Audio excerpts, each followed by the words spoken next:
Vamos a empezar hoy con la unidad temática 5.1, o sea, vamos a continuar en metales y aleaciones. Hoy vamos a ver aleaciones ferrosas. Le digo, esta clase, como todas las clases, está estructurada en un temario. El temario son los bloques. Primero vamos a hablar del sistema hierro-carbono, que ya lo habíamos presentado la última clase.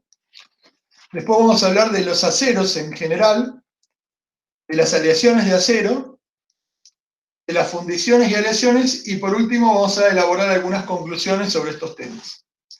Así que iniciamos la clase. Lo primero que uno no tiene que perder de vista en este tema, que es un tema es que nosotros nos estamos basando que el sistema hierro-carbono, que está acá dibujado, este dibujo que ven acá es el diagrama de equilibrio térmico de fases para el sistema hierro-carbono, y van a ver que acá abajo van apareciendo diferentes clasificaciones de aceros y fundiciones, ¿no? Y van a ver que dentro de cada área que está pintada en color, van a encontrar diferentes palabras como cementita y perlita, ferrita y perlita. Bueno, lo que ven ahí son los diferentes constituyentes de las microestructuras que tienen esos diferentes tipos de aceros y fundiciones, ¿no? ¿Y por qué pongo el gráfico al lado del tetraedro famoso que nos guía en esta materia? Porque justamente nosotros lo que estamos definiendo es qué tipo de estructura, o sea, obtenemos mediante un determinado tipo de incorporación del carbono en la estructura del hierro. Por lo tanto, vamos a ver que cada microestructura con estos constituyentes va a derivar en diferentes propiedades y por lo tanto va a tener diferentes performances. O sea, que el procesamiento, cuando yo formulo una aleación de hierro-carbono, termina generando determinado tipo de microestructuras. Eso es un concepto que no tenemos que perder de vista. El acero es un material de diseño. ¿Qué significa? Que yo puedo tener diferentes miles de combinaciones de acero, aliado con otros metales también, y cada una fue diseñada en función de una performance. O sea, yo proceso el acero para que se genere un determinado tipo de microestructura, se generen propiedades y me asegure una performance. O sea, se está cumpliendo este circuito del tetraedro. Entendiendo este concepto, avanzamos entonces en entender qué es el sistema hierro-carbono. Vamos a ver que el sistema hierro-carbono, acá tienen otro tipo de gráfico, hay infinidad de gráficos, pero conceptualmente los mismos. Van a ver que es un gráfico de diagrama de equilibrio térmico de fases, está representada las temperaturas y el peso porcentual del carbono, y van a ver que hay zonas, que están en este caso en determinados colores gamas de grises, donde están especificadas las fases que conviven en ella. Acá lo importante es entender que cuando uno piensa en este sistema, piensa en lo que uno define como hierro, acero, fundición. Fíjense que el hierro, lo que hoy llamamos hierro, es casi aleaciones sin casi presencia de carbono, o sea, es casi hierro puro. No es puro porque tiene el 0,08%, pero es casi puro.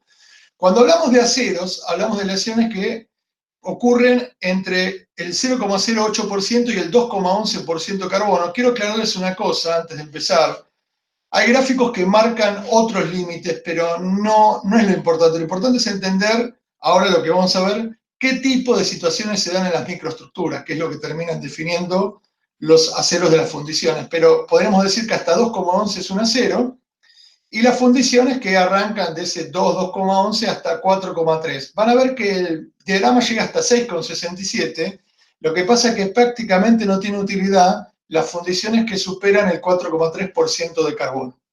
Por eso decimos que las fundiciones se desarrollan hasta 4,3% de carbono. Dentro de los elementos que uno identifica, que esto es lo importante, dentro de este sistema, acuérdense que esto es lo que uno ve, son soluciones sólidas, ¿no?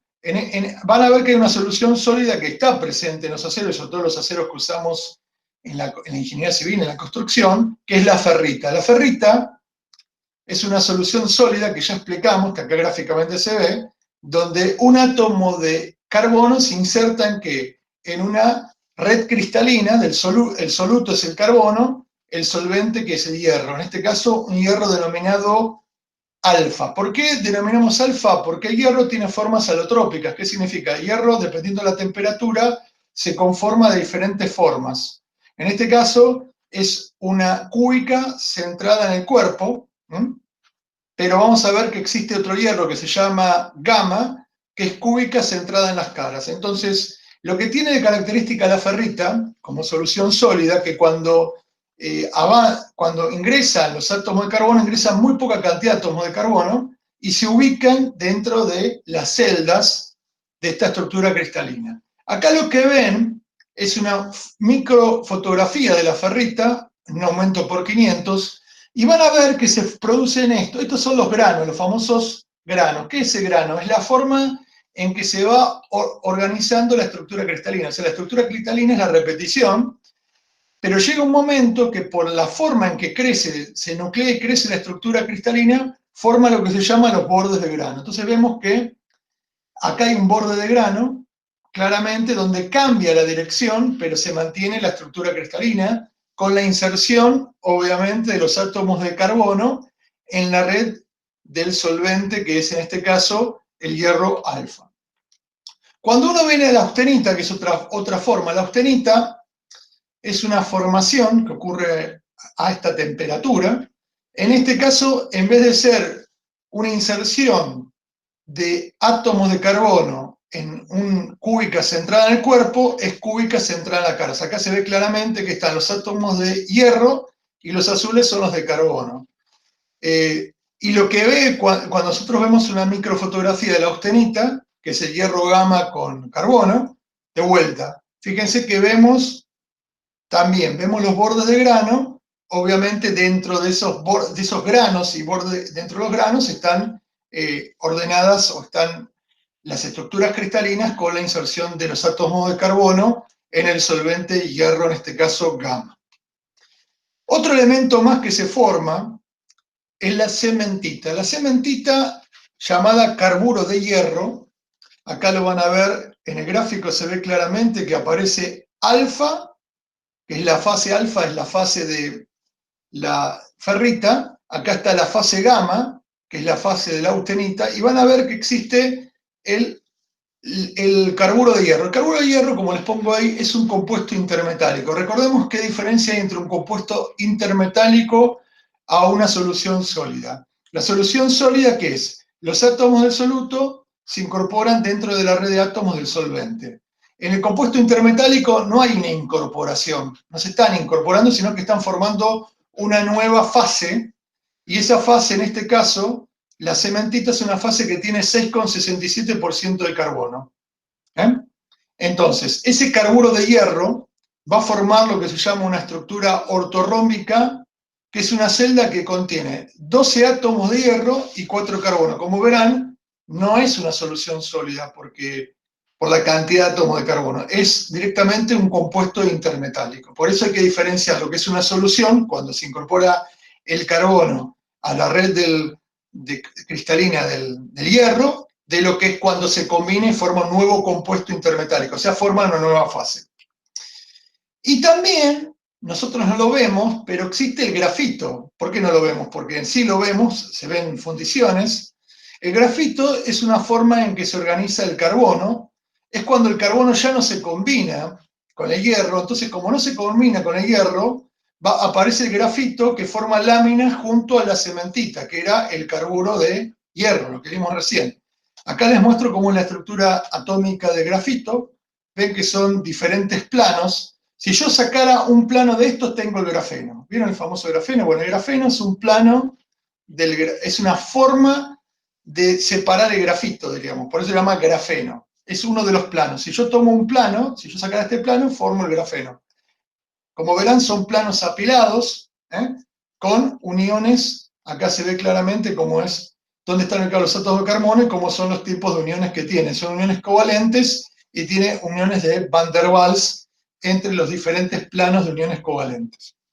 Acá les marqué en el gráfico, ¿por qué? Porque en el gráfico justamente esa línea que ven punteada es la línea máxima de contenido de carbono. No tiene sentido agregar más carbono porque no genera nada. Por eso el máximo que uno puede agregar de carbono es 6,67, pero acuérdense que el carbono llega un momento que no se incorpora ni al compuesto intermetálico, entonces termina generando grafito. Y la verdad que el grafito no suma mucho. Esto es un concepto que hay que tener en cuenta, ¿no? Respecto a las reacciones, nosotros le ponemos reacciones, pero piensen que no son reacciones químicas. Es lo que pasa o las transformaciones que ocurren cuando yo enfrío o caliento una solución. Fíjense que acá les pongo que lo que se llama reacción eutéctica, que es este punto en el gráfico, les recuerdo que se llama punto eutéctico.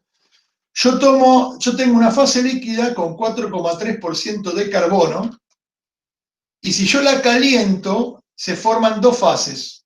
Una fase gamma, que corresponde al hierro, acuérdense, el hierro es cúbico, centrada en las caras, más carburo de hierro, pero con un máximo de 6,7% de carbono. O sea, se generan dos fases. O sea, tanto cuando enfrío, cuando caliento, y cuando enfrío, o sea, esto está al revés, me parece que lo puse al revés, pero conceptualmente lo que les quiero decir es que en ambas reacciones el eutectoide lo que cambia es que parto de una fase o una solución que es 0,77% de carbono, que corresponde a este punto, que es el eutectoide, y llego a dos soluciones. Una solución alfa al 0,22, que corresponde a una ferrita, más la cementita, que es el carburo de hierro, de 6,7%. Acá, lo que yo quiero que ustedes visualicen, esto después voy a fijarme si está correcto, lo que yo quiero que visualicen es cómo se producen yo diría más que reacciones, las transformaciones eutéctica y eutectoide. ¿Por qué necesito entender eso? Porque cuando yo voy a hablar de aceros, yo voy a diferenciar los diferentes tipos de acero en función de este punto que se llama eutectoide. Entonces voy a identificar tres tipos de acero. Los aceros hipoeutectoides, que son los aceros que están por debajo de este punto, en esta zona de gráfico, que es lo que denominamos de bajo contenido de carbono. El acero eutectoide, que corresponde a este punto, que es el que tiene medio contenido de carbono y va a tener una microestructura especial, y los aceros hipereutectoides, que son los de alto contenido de carbono, que se desarrollan desde el eutectoide hasta el límite donde se empiezan a formular las fundiciones. Yo en cada uno de estos, uno puede visualizar el tipo de constituyentes que tiene la microestructura. Fíjense que hay variación. Ahora vamos a ver qué significa ese tipo de microestructuras. Y ese tipo de constituyentes dentro de la microestructura es lo que define después las propiedades que nos interesan de los aceros, ¿no? Explican los comportamientos mecánicos de los diferentes tipos de acero.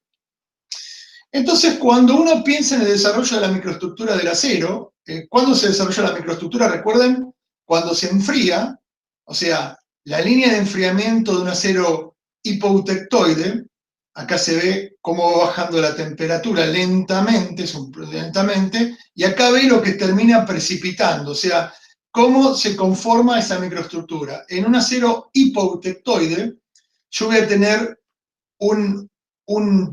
dos constituyentes. Un constituyente se llama ferrita, que ya lo explicamos, que es la solución sólida, es la inserción del carbono en el hierro alfa, por eso la ferrita se llama fase alfa, y voy a tener a su vez la perlita, que es una combinación de la ferrita y la cementita, que es el carburo de hierro. ¿Y por qué es importante esto? Porque cada uno, estos granos, acá se ven bien las estructuras granulares con los constituyentes, cada uno de estos elementos le va a otorgar a ese acero hipoeutectoide en función de la cantidad que estén, o sea, cuántos granos hay de perlita dentro de la matriz ferrítica, le va a otorgar determinadas propiedades. Cuando uno piensa en el desarrollo de la microestructura desde el punto de vista de un acero eutectoide, bueno, estoy en este punto, de vuelta se enfría lentamente, y cuando se solidifica, o sea, ya se termina de formar los cristales, y ya acuérdense que el proceso de solidificación implica también el proceso de inserción del carbono. Pero ¿qué es lo que se forma en un acero eutectoide? Se forma una matriz perlítica. La matriz perlítica al 100% va a ser una matriz donde convivan, acá se ve claramente en estas dos fases, una fase alfa, que es una solución sólida del carbono en el hierro alfa, que es clara en esta foto, y una fase de cementita o carburo de hierro, que es oscura, que también conviven. O sea, se forman dos fases, o sea, la perlita está conformado por dos elementos que están como en láminas. Y se llama perlita justamente, en una proporción, la perlita también de 86,5 de ferrita y 13,5 de cementita, se le dice perlita por el color nacarado, porque cuando uno mira este tipo de microestructura ve como reflejos nacarados, por eso le pusieron perlita de perla a este tipo de microestructura. Y después tengo los aceros hipereutectoides, que es cuando ya pasé el punto eutectoide, acá tengo de vuelta la línea de enfriamiento acero lenta, y veo que se termina generando una microestructura que va a tener perlita y cementita. O sea, va a tener la perlita que está formada por la ferrita y cementita, más, y entre los cristales de perlita aparece la cementita. La cementita, recuerden, aparte de la perlita tengo la cementita. Obviamente, se darán cuenta que a medida que va cambiando el porcentaje de carbono, va cambiando también la forma de los constituyentes de la microestructura, y eso es lo que termina generando los diferentes tipos de comportamiento mecánico para los aceros hipoeutectoides, eutectoide y hipereutectoide. Ese es el tema, la importancia de este tema, ¿no? Entonces, cuando uno analiza la microestructura respecto a las propiedades, ve que, por ejemplo, a medida que aumenta el porcentaje, en este gráfico que es límite elástico y resistencia a tracción versus porcentaje en peso de carbono, ve que a medida que avanza, a medida que va aumentando la perlita y disminuye la ferrita, lo que pasa es que aumenta la resistencia, pero cae la elongación. O sea, ¿y qué pasa? Y aumenta también el límite elástico. Quiere decir entonces que el hecho de cambiar la microestructura tiene un impacto, porque repito, los aceros que usamos en la ingeniería civil son aceros de bajo contenido de carbono. O sea, son aceros que son dúctiles, no son los más resistentes, pero son dúctiles. Pero hay otras aplicaciones que requieren aceros que no sean tan dúctiles, y lo que se valora, por ejemplo, en ingeniería mecánica, son aceros de alta resistencia, por el uso que se le va a dar, y eso va a implicar una pérdida de ductilidad, como se ve en esta caída de esta curva. Entonces, podemos concluir que a mayor porcentaje de carbono en los aceros se genera un cambio en los constituyentes, la microestructura, con un cambio en las propiedades, ¿no? A su vez, fíjense que el límite elástico aumenta. ¿Qué pasa con el tema? Hay un concepto, hay otra propiedad que se llama la dureza. Y aparece el concepto de perlita fina y perlita gruesa. La perlita ya dijimos que es la combinación de la ferrita con la cementita. La cementita, les recuerdo, es el carburo de hierro. Ahora, ¿qué ocurre de esta combinación? Dependiendo cómo se enfrió, acuérdense que el enfriamiento, nosotros lo hemos dicho y lo vamos a repetir, depende a qué velocidad se enfría, depende cómo se nuclea y cómo crecen las cristalizaciones. En el caso de enfriamientos muy lentos se forma la perlita gruesa, y en el caso de enfriamientos no tan lentos se forma la perlita fina. Y como verán, fíjense qué interesante, ese cambio en la formación de este compuesto, de este constituyente de la perlita, hace que la perlita fina sea más dura que la perlita gruesa. Así que bueno, como verán, la idea de esto es mostrarles cómo la variación no es solo la variación del contenido de carbono, es la variación de los constituyentes dentro de la microestructura, lo que hace que cambie el comportamiento mecánico de los aceros y fundiciones. En este caso son rangos de porcentaje de acero, pero también en las fundiciones hay cambios, como vamos a ver después. Entonces, en resumen podemos decir, para resumir ya este tema de la microestructura y comparar las propiedades, en aceros hipoeutectoides, donde tengo una matriz con cristales de granos de cristales de ferrita con algunos granos de perlita, a medida que aumenta la perlita, disminuye el efecto de ductilidad que da la ferrita. Eso explicaría por qué Cuando menor contenido de carbono, más dúctil es el acero. En el acero eutectoide, que es el caso del eutectoide, me voy a encontrar una matriz perlítica al 100%, o sea, veo todos granos, pero todos con la misma conformación, porque este punto eutectoide ya dijimos que tenía una conformación de 86,5% de fase alfa más 13,5% de cementita o carburo de hierro. La perlita, este componente, lo que hace es combina, acuérdense que la perlita es una combinación entre la ferrita y la cementita. Entonces la perlita lo que hace es, le confiere esa combinación mayor tenacidad y resistencia.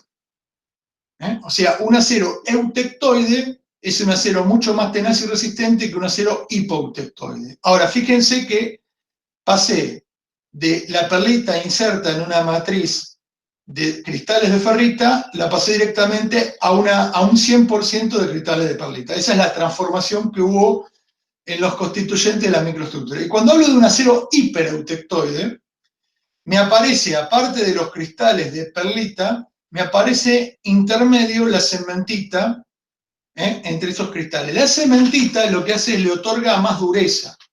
Eso explicaría por qué a medida que cuando los aceros, a medida que aumenta el porcentaje de carbono, se vuelven más duros. O sea que, como verán, dependerá el tipo de uso que yo quiera, volviendo al tetraedro, tendré que ir a buscar o generar vía el procesamiento una microestructura que mejore alguna propiedad en función de la performance o uso del material. Entonces tendré que venir acá a fijarme en qué porcentaje o en cuánto necesito determinado tipo de constituyentes para formar esa microestructura que genere esas propiedades y me asegure el performance del material. Otro aspecto importante de este tema es el tema de los tratamientos térmicos. Ustedes saben, ya lo dijimos, la solución sólida, que es la mayoría de los casos en los aceros son de solución sólida, la solución sólida es el estudio de lo que ocurriría a medida que se va calentando y enfriando. ¿Se acuerdan que había curvas? Bueno, acá lo tengo que ver desde este punto de vista. ¿Qué tipo de tratamiento térmico yo puedo hacer para que al final de ese tratamiento térmico precipite o se forme determinada microestructura en los aceros? Entonces vamos a ver, acá les muestro una porción del diagrama de equilibrio térmico de fase. Fíjense que les marqué dos temperaturas o dos líneas. La temperatura que está en la curva A1 y la temperatura A3. ¿Por qué les marqué estos puntos característicos? Primero porque esta es la temperatura donde el acero, fíjense acá, cuando pasa esta temperatura, si ven el diagrama, cambia la microestructura. Entonces hay dos temperaturas críticas, una son los 727 grados centígrados, que es la A1, y otra, que está en este vértice, son 910 grados centígrados, que es la que culmina A3. Acá arriba tengo la austenita, si ven en el gráfico, y acá tengo las diferentes combinaciones. Entonces, ¿qué es lo que ocurre acá? Entonces, en un proceso térmico va a ser un proceso donde yo voy a calentar en el tramo 1 de esta curva hasta superar la temperatura A3, o sea, arriba de los 910 grados centígrados. Voy a mantener durante un tiempo esa temperatura. ¿Para qué voy a mantener durante un tiempo esa temperatura? Para que se produzca un cambio,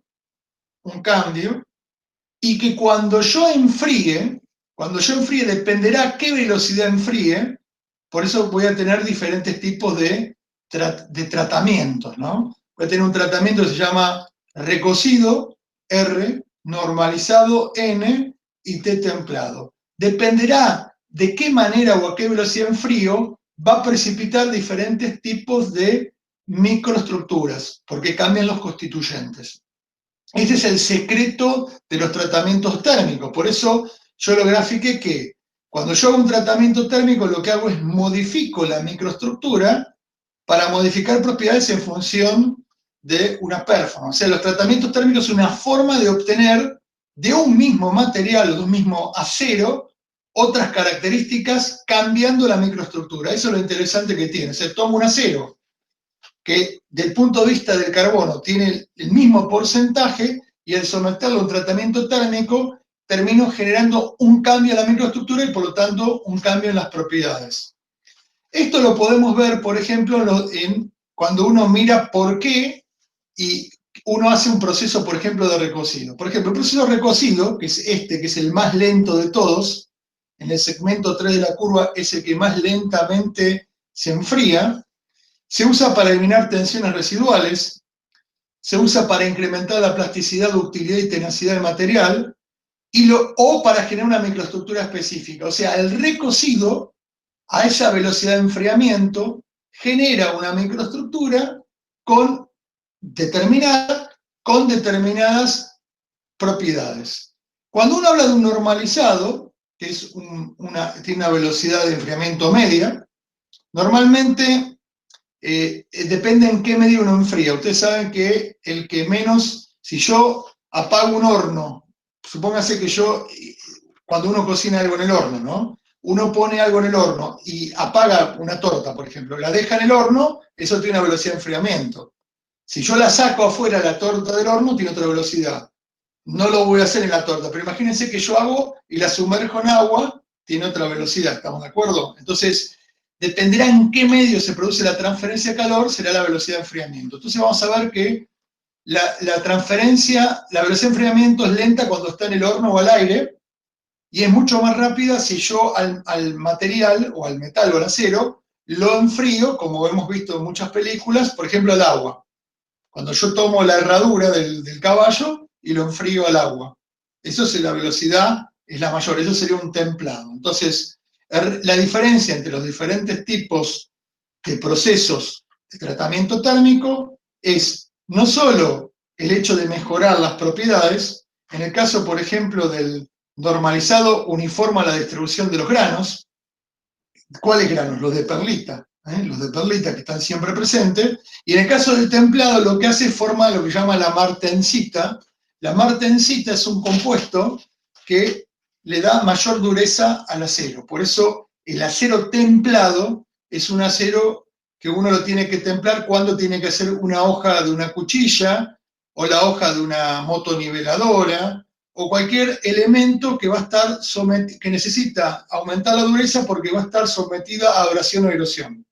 O sea que el templado es una forma de mejorar la dureza. Ahora, ¿qué ocurre avanzando en este tema?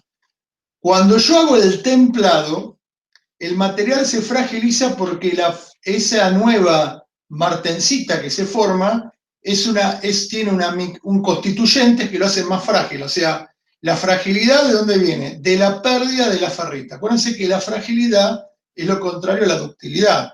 Por lo tanto, si yo tengo menos constituyente, o sea, se forma la martensita, ya no tengo más ferrita, entonces lo que se hace a la pieza que se templa se le hace un revenido. El revenido consiste en hacer otro ciclo, otra curva, después que se templa, a una velocidad, perdón, con la misma velocidad, pero a una temperatura menor a la temperatura 1, que es la de 727, el rango es de 150 a 600 grados, durante una hora se mantiene esa temperatura y luego se enfría.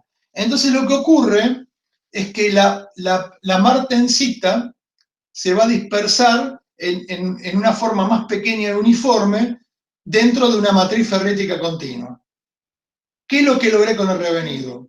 Mantengo la martensita que aumenta la dureza y recupero la ductilidad de la pieza.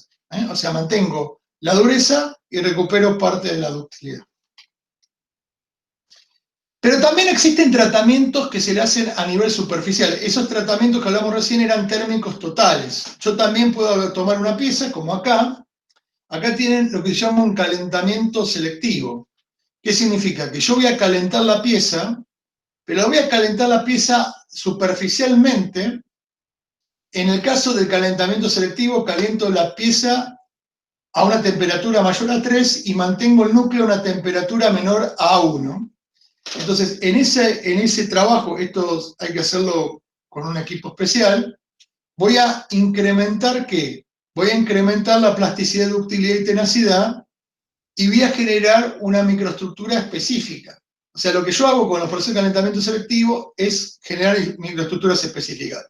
La cementación, que es un tratamiento térmico, es un tratamiento térmico, pero que aparte de trabajar con la temperatura, también se le agrega una difusión de carbono a la superficie del metal. La cementación se ve justamente, como su nombre lo indica, la formación de cementita, o sea, la formación de mayores constituyentes que generan una dureza superficial en el acero. Y por último está el concepto de templabilidad, que es muy importante, pero para lograr una templabilidad, normalmente tengo que usar aleaciones de molibdeno, cromo, níquel, del 2 al 7%, y la idea de la templabilidad es que si son elementos delgados, evitar la distorsión o grietas, porque cuando es muy delgado y yo hago una velocidad de enfriamiento muy rápido, se puede producir eso. Por lo tanto, la templabilidad asegura que no se formen esas distorsiones ni grietas, y también producir microestructuras 100% de martensita, que es justamente las que me dan el templado. Entonces, para ordenar un poco las ideas, diríamos que todo este tipo de tratamientos, el objetivo que tienen, como ven acá, es que yo tomo un mismo acero, y ese mismo acero, en función del tratamiento térmico, miren lo que pasa con los comportamientos, ¿no? Por ejemplo, un acero templado se comporta, adquiere mayor rigidez, mayor resistencia, pero ¿a costa de qué? De pérdida de ductilidad. En cambio, un acero recocido es el que se vuelve más dúctil y el normalizado en el medio. O sea, fíjense cómo un mismo acero sometido a diferentes tipos de procesos térmicos forma diferentes tipos de microestructuras y le da diferentes tipos de comportamiento. Esto es muy interesante, y por eso decimos que el acero es un material de diseño. Yo voy logrando diferentes microestructuras para asegurarme diferentes propiedades y performance. Ahora, los aceros, que originalmente son acero de hierro-carbono, se pueden aliar. ¿Con qué se puede aliar? Con molibdeno, con níquel, con cromo, con molibdeno, con vanadio, con silicio, con fósforo, con azufre, con cobre. Obviamente, diferentes porcentajes adelante modifican las propiedades, y este siempre es el desafío del curso. No tengo el número exacto, pero siempre decimos que hay más de 5.000 tipos de acero o de aleaciones de acero. Yo siempre digo a los alumnos, a ver quién me trae el número actualizado de aleaciones de acero, que ya sabemos que son más de 5.000, pero no sabemos el número exacto. Si alguno logra una buena fuente, ingeniero Fisher, le vamos a incorporar le vamos a subir la nota por averiguar cuántas aleaciones actualmente están caracterizadas en algún lugar, ¿no? Esto también hay que explicarlo, porque tiene que estar caracterizada la aleación. Si no inventamos el número, tiene que estar catalogadas. Un lugar donde puedan recurrir, si tienen ganas, es el Metal Handbook de la ACTM, de la Sociedad Americana de Ensayo de Materiales. Ahí ellos publican un Metal Handbook, que es el libro de los metales, donde están caracterizadas todas las aleaciones actuales de los aceros. Así que si alguno quiere averiguar, bienvenido. Volviendo al tema, siempre recordamos que las aleaciones, como explicamos en su momento, las aleaciones surgen por la necesidad de una performance. En un acero 304, que es un acero inoxidable, que es un austenítico, yo voy a generar esta microestructura que va a mejorar la resistencia a la corrosión del acero, y esa microestructura se va a producir porque yo logro manejar una determinada composición química que termina precipitándose en un tipo de constituyentes de esa microestructura. Entonces, cuando uno piensa en las aleaciones, piensa en cuál es el aporte de cada tipo de aliante. Por ejemplo, si yo quiero mayor resistencia al acero, habría que hacerle aleaciones de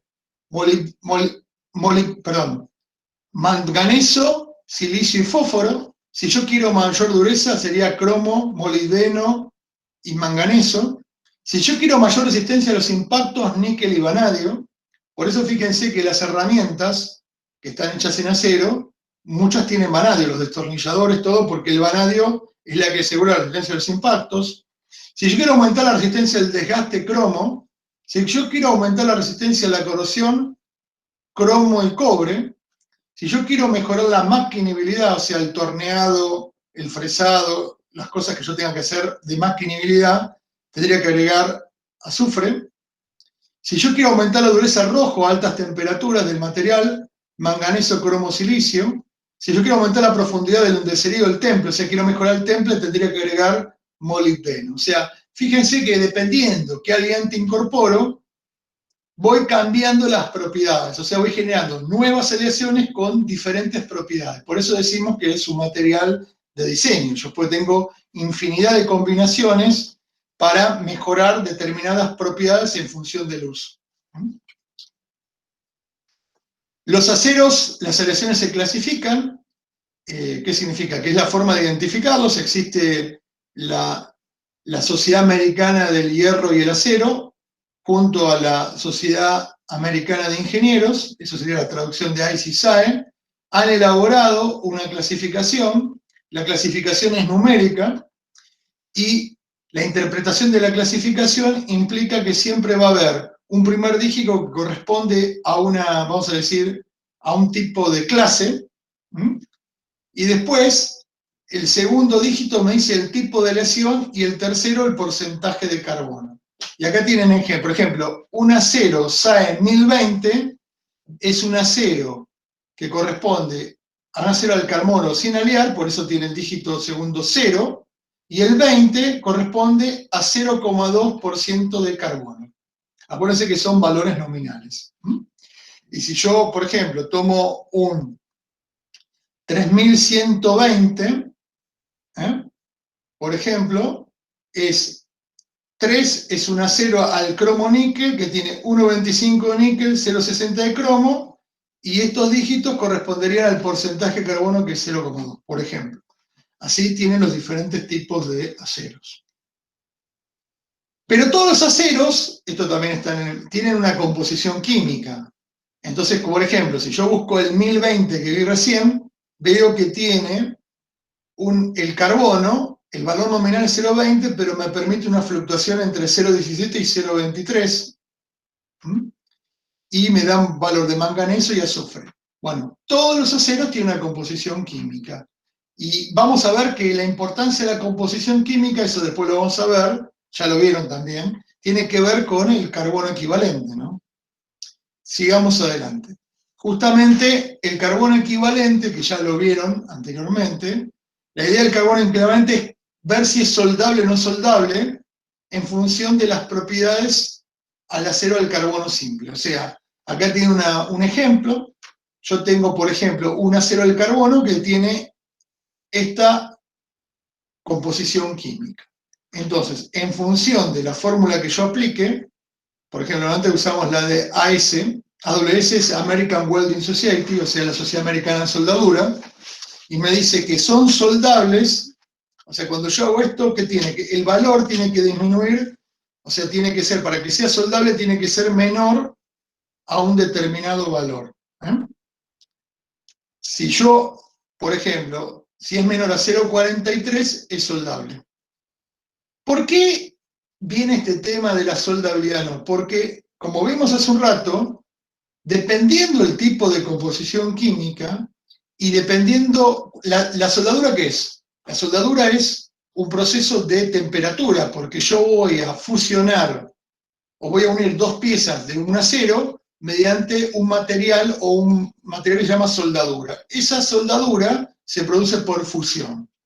Entonces, al producirse por fusión, hay una transferencia de calor con el acero que está uniendo. Entonces, si yo no conozco cómo es el carbono equivalente del acero, puedo producir un tratamiento térmico localizado y un cambio en la microestructura y en el comportamiento. Entonces, ha ocurrido que hay gente que ha soldado, por ejemplo, el acero de construcción, que no es soldable, porque hay aceros soldables y no soldables, eso después lo van a explicar en la práctica. Entonces, cuando yo sueldo 2 barras de acero de construcción, directamente estoy fragilizando las barras. ¿Por qué? Porque le sometí una temperatura y la composición química no está preparada para esa temperatura producida por la soldadura de ambas barras. Por eso hay que tener mucho cuidado en los procesos de soldadura con el tema de carbono equivalente, que el proceso de soldadura no altere la microestructura ni las propiedades de los elementos que está uniendo la soldadura. Respecto a las propiedades mecánicas, acá tenemos una tabla. Esto es muy interesante porque fíjense que tomamos dos tipos de acero, que decíamos, que son, conceptualmente tienen la misma composición química, o con la misma clasificación, SAE 1035, a uno lo lamino en caliente y otro los tiro en frío. Y fíjense lo que pasa. Cambian los parámetros de ¿qué? Mecánicos. O sea, al que laminé en caliente, que tiene 600 de tensión de rotura y 380 de tensión de fluencia con un alargamiento de ductilidad de 30%, cuando los tiro en frío, proceso que vamos a ver, lo que hace es aumenta la resistencia, aumenta la tensión de rotura y la fluencia notablemente, pero disminuye la ductilidad. Y también, fíjense, aumenta la dureza. ¿Qué es lo que estaría indicando? Lo que estaría indicando es que a un mismo material, a un mismo acero, dependiendo del tipo de procesamiento le da en frío o en caliente, le cambian las propiedades. Fíjense que si lo estiro en frío, acá de vuelta, lo sigo estirando, acá tienen 1045, fíjense que el estirado en frío contribuye a ese proceso de aumento de resistencia y límite de elástico, pero con una disminución importante de la ductilidad. Acá tienen otros ejemplos ya con aceros aleados, otro tipo, y cómo van cambiando las propiedades a medida, dependiendo de los tratamientos térmicos. O sea, no solo tengo el cambio de propiedad por la composición, sino tengo también el cambio de propiedad por el tratamiento que termina afectando ¿qué? Afectando la microestructura, como ya vimos con los tratamientos térmicos. Acuérdense que el acero se obtiene de un procesamiento, hay un alto horno, en realidad parte de un alto horno, esto es una parte del proceso, esto lo voy a pedir que lo expliquen en práctica, pero sí rápidamente diríamos que es un proceso donde de un alto horno se obtiene el arrabio, luego va a un proceso de afino, y de ahí se van obteniendo diferentes tipos de productos siderúrgicos. Respecto al comportamiento mecánico, les recuerdo que me voy a encontrar con diferentes tipos de acero. En este gráfico, tensión de formación corresponde a un acero dulce, fíjense, que marca bien la fluencia y tiene un gran periodo plástico. Ya un acero de alta resistencia no marca la fluencia, sigue siendo dúctil, pero es menos dúctil proporcionalmente, pero es más resistente que un acero dulce, o sea, me voy a encontrar con diferentes curvas de tensión de formación y diferentes comportamientos. Y también voy a decir que hay factores que definen las aleaciones, o sea, la composición química, que ya lo vimos, o sea, cuando cambia la composición química, cambia la aleación, el tratamiento térmico, los esfuerzos, el tipo de deformaciones que tienen, la temperatura al momento que uno lo evalúa, o la velocidad de carga de deformación. O sea, todos estos aspectos hacen que varíen los procesamientos de las aleaciones. Les recuerdo que el comportamiento de un acero, todos los aceros tienen un módulo de Ian aproximadamente de 200.000 megapascales. El módulo de Poisson, el elástico es el NUE 03 y el plástico 0,5. Acuérdense que el módulo Poisson, ¿qué relaciona? Relaciona las deformaciones longitudinales con las deformaciones transversales, ¿no? Y el módulo de elasticidad longitudinal con el módulo de elasticidad transversal, ¿no?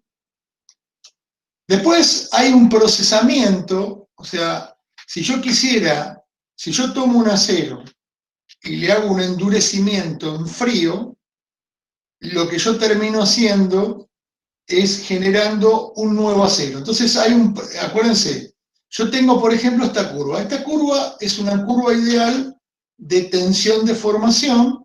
Ustedes saben que acá el material hasta acá tiene un comportamiento elástico, proporcional hasta acá. Luego tienen un límite de fluencia superior e inferior.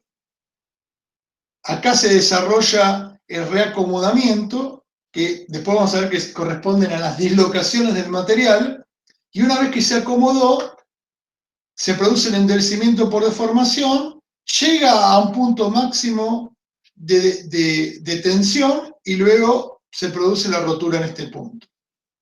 Entonces, cuando uno quiere una forma de procesar el acero, que es, yo el acero lo someto a lo que se llama a un endurecimiento por deformación o acritud. ¿Qué es lo que hago? Este acero que tiene esta curva, a este acero lo voy a deformar y lo descargo en este punto. O sea, le voy a consumir.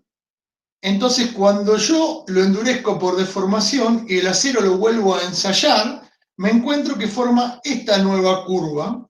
Fíjense que es una curva donde aumentó notablemente el límite elástico, pasó de este punto a este punto, y donde se achicó mucho la ductilidad, pero ganó mucho la resistencia, pasó de este punto a este punto. Quiere decir entonces que esta pérdida de ductilidad la gané como mayor resistencia y mayor límite elástico. Entonces, cuando yo necesito tanta ductilidad, yo puedo hacer esto con el acero, lo puedo endurecer por deformación, o sea, lo endurezco en frío. Esto es un proceso que se produce, ya les digo, por las dislocaciones, o sea, reacomodo el material en frío. Acá no hay ninguna cuestión de cambio de la microestructura, es modificada, pero es modificada desde el punto de vista de las dislocaciones. Acá tienen diferentes curvas comparativas, fíjense cómo es el comportamiento del acero respecto al porcentaje de trabajo. El porcentaje de trabajo en frío significa cuánto yo consumo de la ductilidad. Fíjense que llega un momento que el acero mucho no le crece, o sea, cuando llegué a este porcentaje de trabajo en frío, ya no tiene sentido seguir trabajando porque ya desarrolló casi su capacidad de resistencia por trabajo en frío. Y acá tienen también otra curva de cómo es la pérdida de ductilidad, no la veo sin ductilidad, respecto al porcentaje. Fíjense de vuelta, el acero va perdiendo continuamente ductilidad, o sea, no siempre, esto es importante, a medida que gana resistencia, pierde ductilidad en función de cuánto consumí de formación en frío o acritud. Y esto, repito, es producido por las dislocaciones. Ese es un tema que vamos a explicar prontamente para complementar todo esto que es lo que nos falta. Por otro lado, ¿qué pasa con el acero con la temperatura? Fíjense, si el acero está a 20 grados centígrados, tiene este tipo de curva. A medida que va aumentando la temperatura, fíjense lo que pasa con la curva, hasta que llega, por ejemplo, a los 600 grados centígrados, y fíjense cómo qué importante pérdida de resistencia hay, y cómo es el tema de la deformación, ¿no? O sea, se deforma. Eso explicaría por qué yo tengo que calentar el acero para darle forma, obviamente, ¿no? Porque acuérdense que al final de cuentas uno calienta el acero para trabajar el acero. Pero conceptualmente lo que queremos decir es que obviamente el acero afecta el comportamiento del material y genera ese cambio de esta curva a esta curva. Estamos hablando con temperaturas, con el cambio con la temperatura. Respecto a la velocidad de formación, esto también es interesante. Fíjense que a menor valor de velocidad de formación, fíjense cómo cambian las curvas. La curva más realista, o sea, y eso es muy importante porque, ¿y por qué la velocidad de formación es tan importante? Porque la velocidad de formación es lo que le permite, en este caso al acero, reacomodarse en las dislocaciones. O sea, si yo le aplico muy rápidamente la velocidad de formación, el material, fíjense, cuando tiene mucha velocidad de formación se comporta de esta manera. Miren qué valor de tensión y qué curva desarrolla la tensión versus la deformación. En cambio, cuando yo lo hago muy lentamente, fíjense, ¿no? Eso está explicado por los planos de dislocación y por las dislocaciones. O sea, por el tiempo que yo dejo que se reacomoden las dislocaciones, porque esto, lo que está midiendo, ya se dan cuenta, es deformación plástica. No solo no es deformación elástica esto, ¿no? Bueno, características de las fundiciones y aleaciones son también aleaciones de hidrocarbono, ¿sí? Normalmente decimos que son mayores al 2% del contenido de carbono, se desarrollan en esta zona del gráfico. Dijimos que vamos a tomar como válidas las que tienen hasta 4,3% de carbono.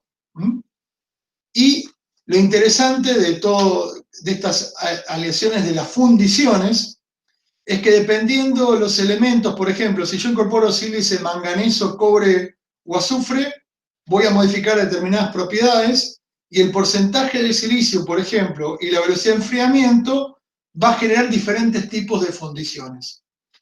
Tienen buenas resistencias mecánicas, pero tienen una desgracia que son frágiles y poco tenaces, sobre todo baja resistencia al impacto. Por eso, nosotros estructuralmente no usamos las fundiciones, porque los aceros que nos interesan a los ingenieros civiles, también a otros ingenieros, pero estamos hablando de la ingeniería civil, son aceros que sean dúctiles, porque la ductilidad es una reserva de seguridad estructural. Esto lo explicamos infinidad de veces. Los aceros tienen que ser dúctiles, o sea, con bajo porcentaje de carbono, con una matriz ferrítica, porque lo que queremos es tener esa reserva que nos da la ductilidad. O sea, que queremos que nos avise ese elemento estructural o ese sistema estructural antes que se rompa o colapse. Entonces se va a deformar plásticamente y esa deformación plástica nos va a avisar que algo tenemos que hacer porque se nos viene. Respecto a las ventajas y usos que tienen las fundiciones y sus aleaciones, obviamente la fundición tiene una elevada colabilidad porque son muy fluidas y cuando se solidifican tienen baja contracción, o sea, copian bien el molde de colado. Tienen bajo costo y facilidad de conformación, facilidad de maquinabilidad, las fundiciones se pueden tornear, fresar, bueno, se puede hacer una serie de cosas, no se pueden laminar, obviamente, no se pueden extruir, son procesos de los aceros esos. Tienen elevada absorción de las vibraciones, por eso se usa mucho en la ingeniería mecánica, y bajo coeficiente de rozamiento.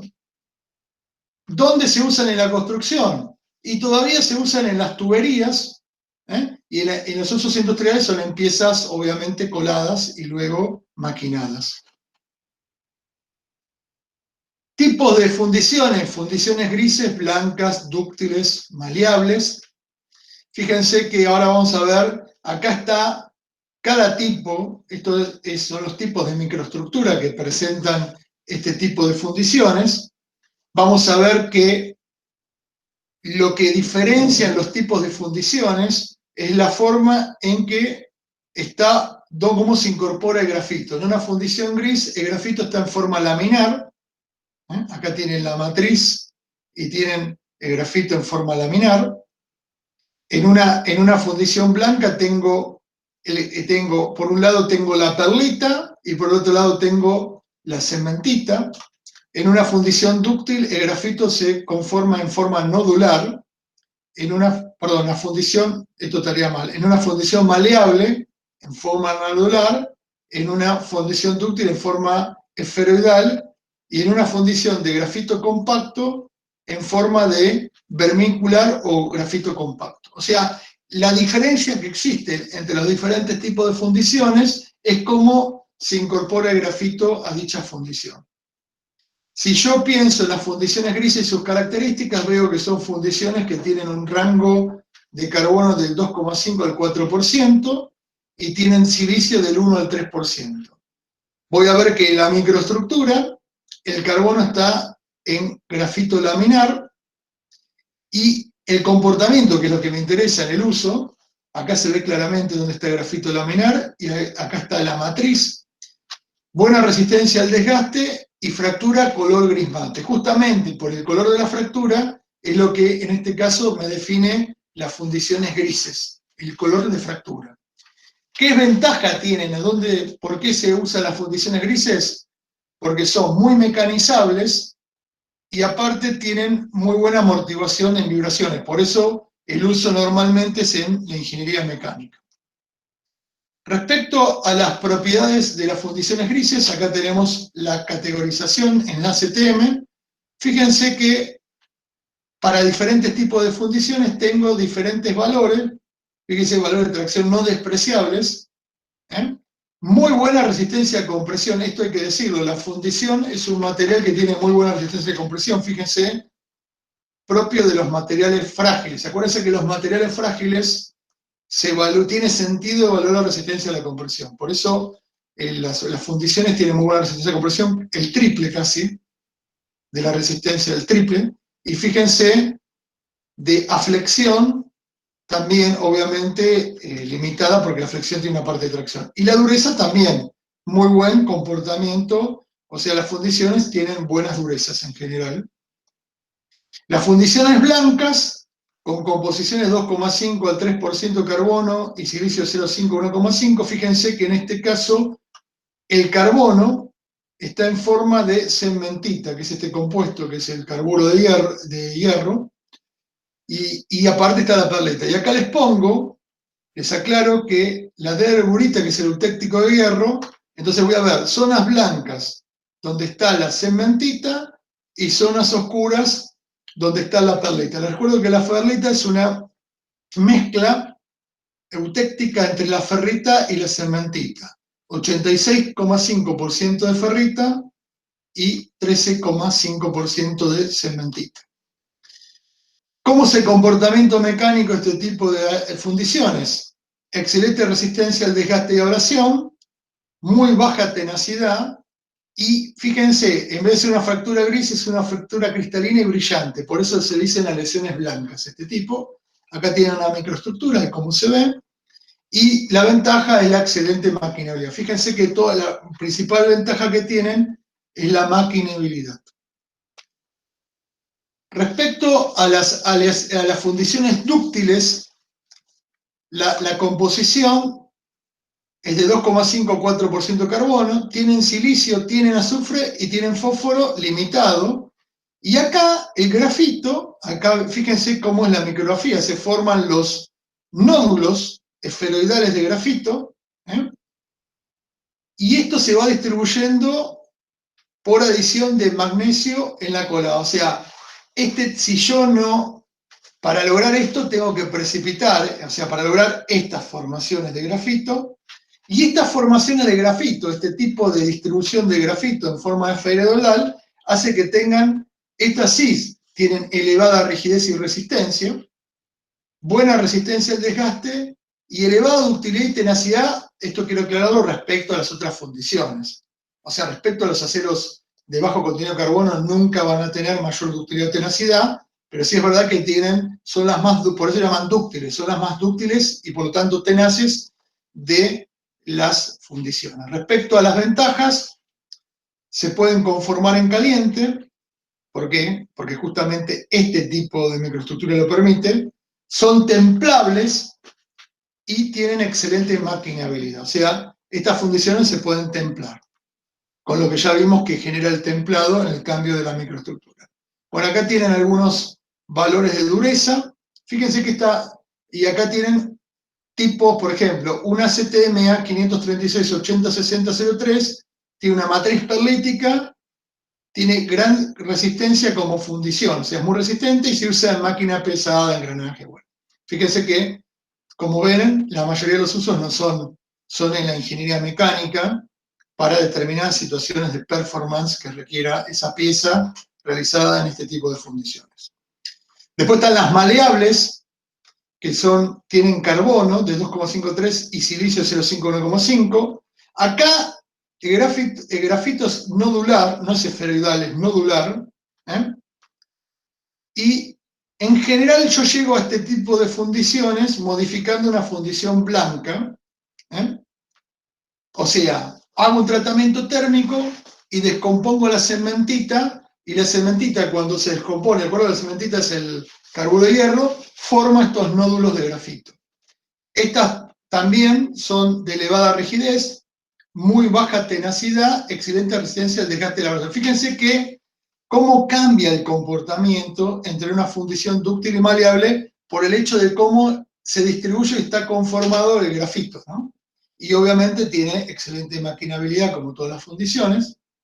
Acá tienen lo que se llama, lo que decimos hacer, cómo yo logro transformar mediante un tratamiento térmico una fundición, o sea, como una fundición blanca, aumentando la temperatura, y en este caso tengo, si yo quiero matriz ferrítica, es un enfriamiento muy lento, y si yo quiero una matriz perlítica, tengo un enfriamiento muy rápido, luego tengo un recalentamiento y luego tengo otro enfriamiento. Entonces, dependiendo el tipo de matriz, si es ferrítica o perlítica, tengo diferentes tipos de comportamientos, ¿no? Y obviamente se va formando este tipo de precipitación del grafito, o sea, del carbono en grafito.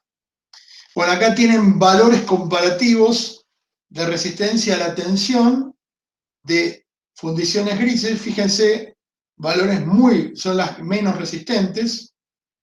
Y fíjense lo que pasa con las maleables y las dúctiles, que tienen límite elástico, y miren cómo varía el alargamiento. Tiene un alargamiento muy despreciable. Una fundición maleable de matriz ferrítica puede tener hasta un 10% de alargamiento, que sería un equivalente, entre comillas, a un acero de media alta porcentaje de carbono. O sea, acuérdense que a medida que aumenta el porcentaje de carbono va disminuyendo la ductilidad que se mide en alargamiento. Bueno, y acá tienen obviamente las aplicaciones.